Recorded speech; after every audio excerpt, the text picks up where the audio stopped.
안녕하십니까. 경기도 지역사회 서비스 지원단 주성희입니다. 오늘은 지역사회 서비스 투자 사업에 종사하시는 여러분께 사회 서비스의 개념과 전자바우처에 대한 이해, 그리고 지역사회 서비스 투자 사업의 개요를 설명드리는 시간이 되겠습니다. 첫 번째 교육 주제인 사회 서비스 이해에서는 사회 서비스가 왜 시작되었는지 등장 배경과 사회 서비스의 개념, 그리고 우리나라 사회 서비스 제도의 변화와 추진 경과를 설명드리려고 합니다. 인류의 역사는 농경시대를 살아온 오랜 시간 동안 자녀나 고령의 부모님을 모시는 돌봄의 기능은 가족 등의 혈연 공동체에서 상부상조하며 수행해 왔습니다. 공동체 내에서 서로 도우며 사회 기능을 유지하는 것이 보장되어 있는 세대였습니다. 그 후에 산업사회가 등장을 하는데요. 인류의 역사는 농경시대를 살아온 오랜 시간 동안 자녀나 고령의 부모님을 모시는 돌봄의 기능은 가족 등의 혈연 공동체에서 상부상조하며 수행해 왔습니다. 공동체 내에서 서로 도우며 사회 기능을 유지하는 것이 보장되어 있는 시대였습니다. 그 후에 산업사회가 등장을 하는데요. 기존 농경 생산의 경제 활동에서 임금 노동자의 증가라는 변화를 불러왔고, 이는 돌봄 등 가족 기능이 외부의 영향을 받게 된 배경이 됩니다. 산업사회는 남성 노동자의 임금 노동 중심으로 가정경제가 이루어졌기 때문에 남성 노동자가 질병, 실업 등으로 경제활동을 할 수 없게 되면 즉각 위험에 처해질 수밖에 없었습니다. 그러던 중 IMF 등 산업사회 성장의 둔화로 많은 실업자가 발생을 했고, 그 과정에 가정돌봄의 기능을 수행하던 여성들의 경제활동 참여가 확대되게 되었습니다. 2000년대 중반 이후 현재의 사회는 여성의 경제활동 참여로 저출산의 위기, 또 고령자에 대한 돌봄의 기능의 약화가 사회적인 문제로 대두되게 됩니다. 앞서 설명드린 사회적 변화를 배경으로 우리 사회는 많은 변화를 마주하게 되는데요. 이를 중심으로 사회 서비스 등장 배경을 정리해 보면 기존의 빈곤 관점의 공공부조의 개념과는 다른 자녀 및 부모의 돌봄 등 돌봄으로 인한 부담이 어느 가정에나 있고, 이를 해결하기 위해 돌봄 서비스가 사회적인 기능으로서 보편화되어야 한다는 인식이 확대된 복지사회의 발달과 IT의 발전으로 인한 고용 절약 현상으로 신산업 분야에서 많은 일자리 창출이 필요했습니다. 정부에서 사회 서비스라는 신산업 분야의 일자리를 창출하기 위해 사회 서비스가 등장하게 되었습니다.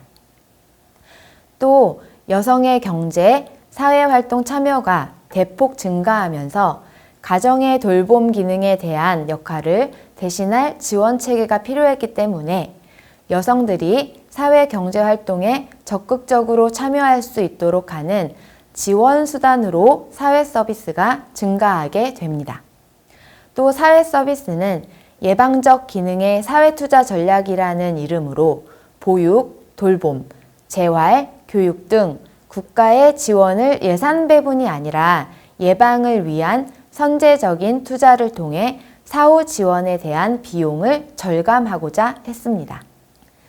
사회 서비스의 개념을 법에 명시된 문구로 확인해 보면 가장 상위법인 사회보장기본법에서는 출산, 양육, 실업, 노령, 장애, 질병, 빈곤 및 사망 등 사회적 위험으로부터 모든 국민을 보호하고 국민의 삶의 질을 향상시키는 데 필요한 소득, 서비스를 보장하는 사회보험, 공공부조, 사회서비스를 말한다고 사회보장기본법 제3조 1항에 설명하고 있습니다.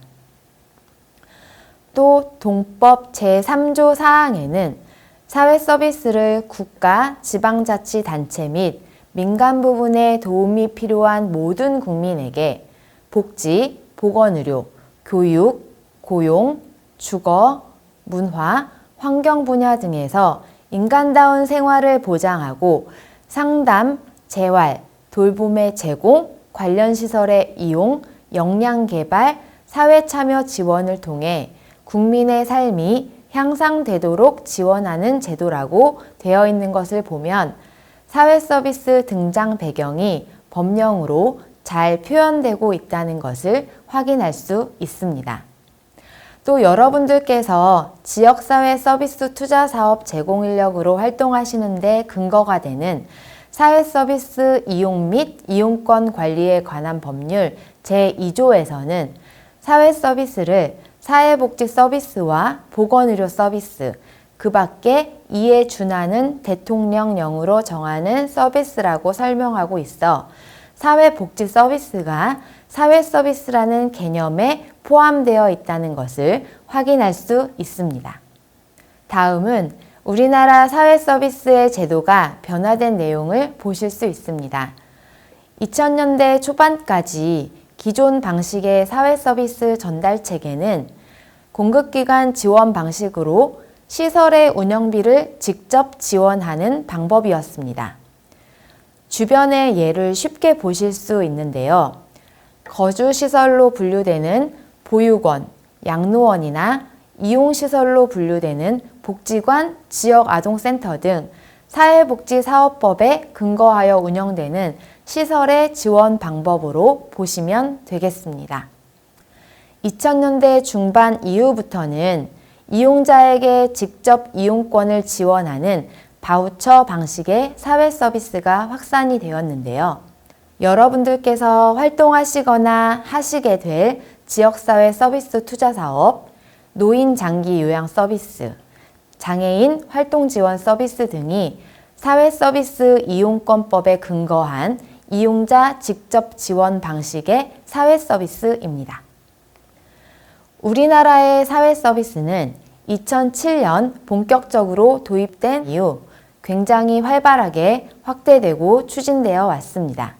그림에서 보시는 것처럼 2007년 장애인 활동보조 서비스, 노인돌봄 종합 서비스, 지역사회 서비스 투자 사업을 시작으로 이후 2008년에는 산모 신생아 건강관리 서비스, 가사간병 방문 지원 서비스, 2009년에는 발달재활 서비스 등이 사회 서비스가 확대되어 왔고 최근 2023년에 일상돌봄 서비스, 그리고 2024년에 전국민 마음투자 지원 사업이 시행되는 등 사회 서비스는 정부의 정책을 국민에게 전달하는 좋은 도구로 사용되어지고 있습니다. 그림에서 보시면 독특한 것이 사회 서비스의 시행은 2007년으로 되어 있는데 그 근거가 되는 사회 서비스 이용 및 이용권 관리에 관한 법률은 4년 뒤인 2011년에 제정이 되었고요. 또한 그 상위법인 사회보장기본법에 사회 서비스의 개념이 담긴 것은 다음 해인 2012년입니다. 첫 번째 장에서는 사회 서비스가 도입된 배경과 함께 사회 서비스의 개념, 그리고 우리나라의 사회 서비스가 추진되어 온 경과를 설명드렸습니다. 사회 서비스 현장에서 활동하시면서 내가 일하고 있는 영역이 사회의 변화와 밀접하게 연결되어 있고 또한 여러분들의 활동을 통해서 정부의 정책이 국민에게까지 잘 전달되는 과정이라는 것을 잊지 않으셨으면 좋겠습니다.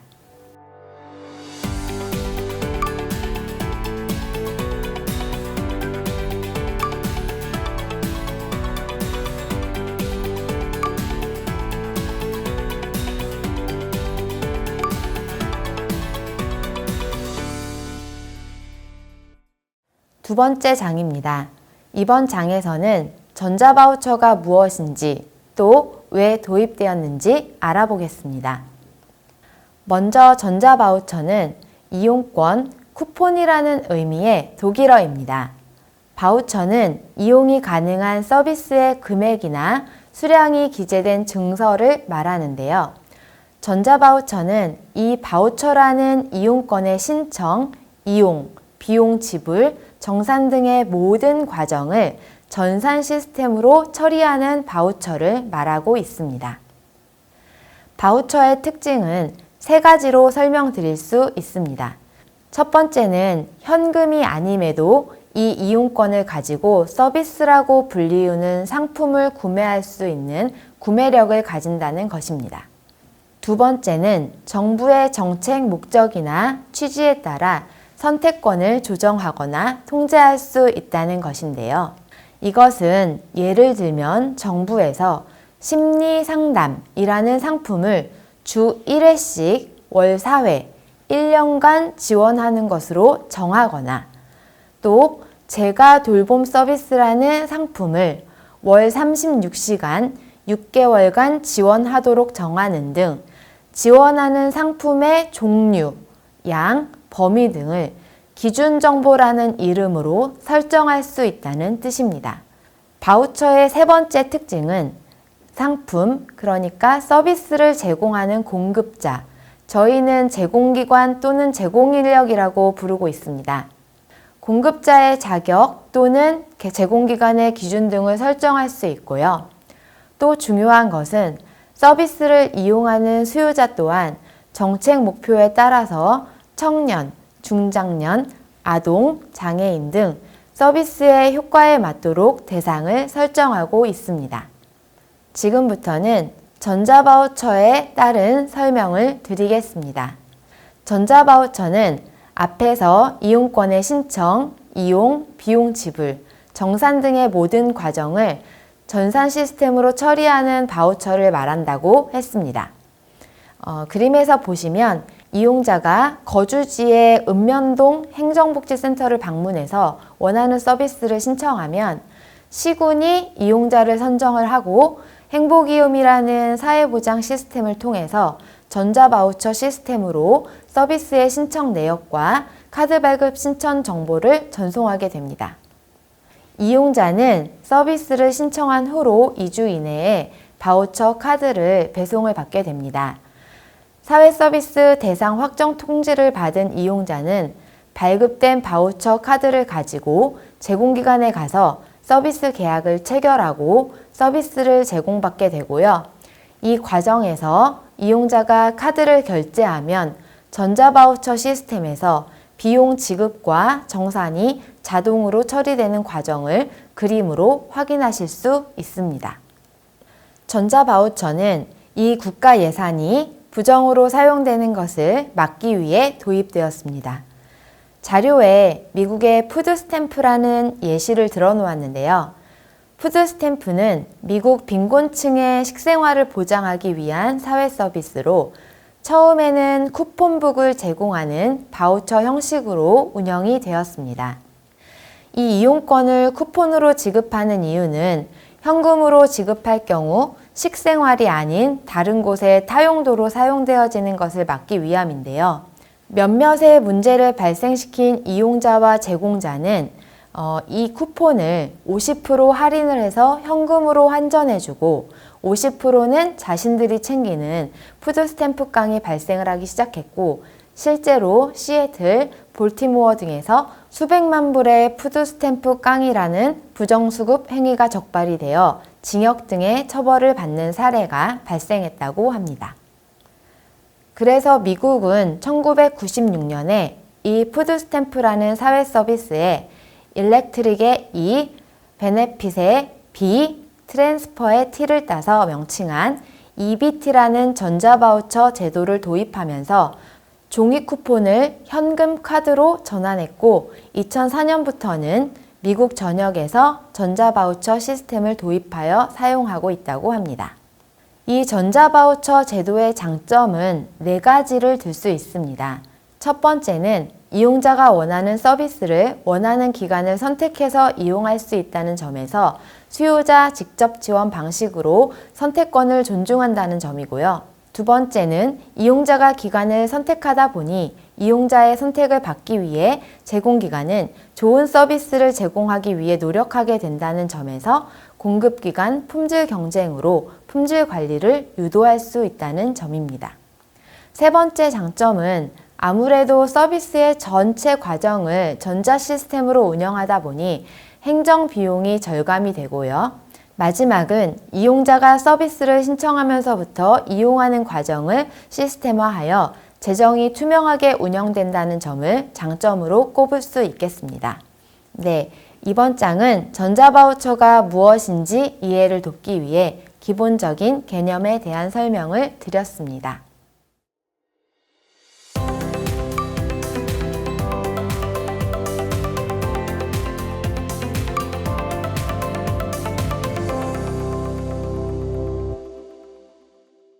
지금부터는 오늘의 마지막 장인 지역사회 서비스 투자 사업의 정의와 개요, 그리고 운영체계 기능에 대해서 간단하게 설명드리겠습니다. 지역사회 서비스 투자 사업은 이름도 참 길고 어려운데요. 이 긴 지역사회 서비스 투자 사업이라는 이름 안에 이 사회 서비스의 정의와 의미를 모두 담고 있습니다. 정의를 먼저 보시면 중앙정부가 전 국민을 대상으로 일괄 실시하는 국가 주도형 서비스 제공 방식에서 탈피하여 지방자치단체가 지역 주민의 수요와 서비스의 공급 자원을 고려하여 서비스를 발굴, 기획하여 실시하는 사업이다 라고 정의하고 있습니다. 각각의 지역을 살펴보면 인근의 서울은 도시로만 이루어져 있지만 경기도는 도시, 도농지역, 어촌 등 지역의 구성이 다양하고요. 또 경기도는 젊은 층의 인구가 많아서 아동도 많고 그러다 보니 아동 서비스 수요가 높은 반면 지방으로 갈수록 아동 인구가 없어서 어떤 지역은 노인 서비스의 수요가 많은 지역도 있습니다. 그러니까 정부에서 주도하는 복지자원 체계는 지자체별 특성과 지역 주민의 다양한 욕구 충족이 어려워 사각지대가 발생할 수 있으니 지역사회 서비스 투자 사업을 통해서 지역의 수요에 맞추어 필요한 서비스를 제공할 수 있도록 기획된 서비스입니다. 지역사회 서비스 투자 사업의 재원은 균특회계라고 불리는 국가균형발전특별회계 개정으로 되어 있습니다. 예산의 구성은 국비가 70%, 도비가 15%, 시군비가 15% 매칭되어 있습니다. 마지막은 지역사회 서비스 투자 사업의 운영 체계와 기능입니다. 이 서비스를 추진하는데 여러 기관들이 각각의 기능을 발휘하여 서비스가 원활하게 운영될 수 있도록 협업하고 있는데요. 먼저 이 지역사회 서비스 투자 사업을 전체 총괄하고 기본 계획을 수립하고 성과평가를 진행하는 것은 보건복지부입니다. 그리고 한국사회보장정보원은 전자바우처 시스템 내에서 이루어지는 예산관리, 서비스에 대한 비용 지급 및 정산, 서비스의 모니터링과 클린센터를 운영해서 부정수급 관리를 수행하는 역할을 하고 있습니다. 경기도는 31개 시군의 사업을 전체 관리하면서 예산 조정과 집행 관리를 하고요. 경기도에서 추진되는 신규 서비스의 개발, 심의위원회를 운영하여 기준 정보 등 지침을 수립하고 관리하는 역할을 합니다. 지역사회 서비스 중앙지원단은 사회 서비스 관련 교육 이수 과정을 운영하기 때문에 교육 받으실 때 잘 활용하시면 좋겠고요. 주요하게 제공기관의 품질평가와 컨설팅의 기능도 수행하고 있습니다. 제가 속해 있는 경기도 지역사회 서비스 지원단은 제공인력의 교육 지원 사업과 제공기관 컨설팅을 지원하고 경기도 지역사회 서비스 투자 사업의 서비스 품질 관리를 위한 다양한 사업을 수행하고 있습니다. 마지막으로 시군인데요. 지역사회 서비스 제공기관에 대한 권한은 대체로 시군에 있습니다. 그래서 제공기관의 등록, 이용자의 선정, 지역 예산의 집행, 제공기관의 현장 조사 등 제공기관과 관련된 주요한 권한은 시군에 있기 때문에 기관을 운영하실 때 시군과 소통하시면서 기관을 운영하셔야겠습니다.